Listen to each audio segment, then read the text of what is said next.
Acidity ಪ್ರಾಬ್ಲಮಿಗೆ solution ಬೇಕು ಅಂತ ಹೇಳಿ ಬಹಳ ಜನ ಕೇಳತ್ತೀರಿ. ಅವರಿಗಾಗಿ ಕೆಲವೊಂದು ರೂಲ್ಸ್ ಹೇಳ್ತೀನಿ, ಜಸ್ಟ್ ಫಾಲೋ ಮಾಡ್ರಿ.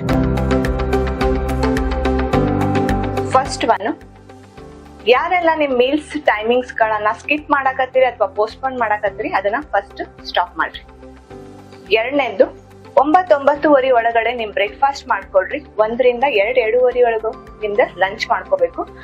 ಆಫ್ಟರ್ 6 o'clock ಇಂದ 8 ಗಂಟೆ ತನ ಅಂದ್ರೆ ನಿಮ್ ಡಿನ್ನರ್ ನ ಮುಗಿಸ್ಕೊಳ್ರಿ. ಥರ್ಡ್ ಪಾಯಿಂಟ್, ಆಸ್ ಯೂಶುವಲ್ ಸರಿಯಾದ ಸಮಯಕ್ಕೆ ನಿದ್ದೆ ಮಾಡ್ರಿ. ಅಟ್ ಲೀಸ್ಟ್ 7 to 8 hours ನಿದ್ದೆ ಬಹಳ important.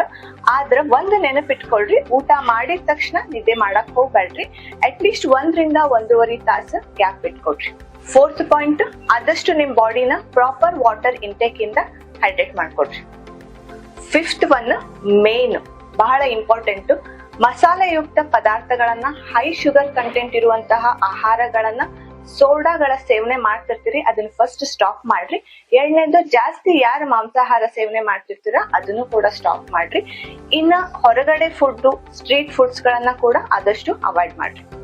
Sixth one, exercise. As usual regular ಆಗಿ ಒಂದು 30 to 45 minutes ಎಕ್ಸರ್ಸೈಸ್ ಮಾಡ್ಕೊಳ್ರಿ, ಅಥವಾ ಯಾವ್ದೋ ಫಿಸಿಕಲ್ ಆಕ್ಟಿವಿಟಿ, ಯೋಗ, ಮೆಡಿಟೇಷನ್ ಮಾಡ್ಕೊಳ್ರಿ.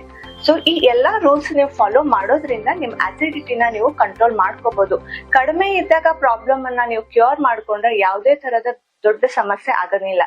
ಸೊ ಇವತ್ತು ನಿಮ್ ಹೆಲ್ತ್ ನಿಮ್ ಕೈಯಲ್ಲಿದೆ ಅಂತಂದ್ರೆ ಆದಷ್ಟು ಬೇಗ ಈ ರೂಲ್ಸ್ ಗಳನ್ನ ಫಾಲೋ ಮಾಡಿ ಹೆಲ್ದಿ ಆಗಿರಿ.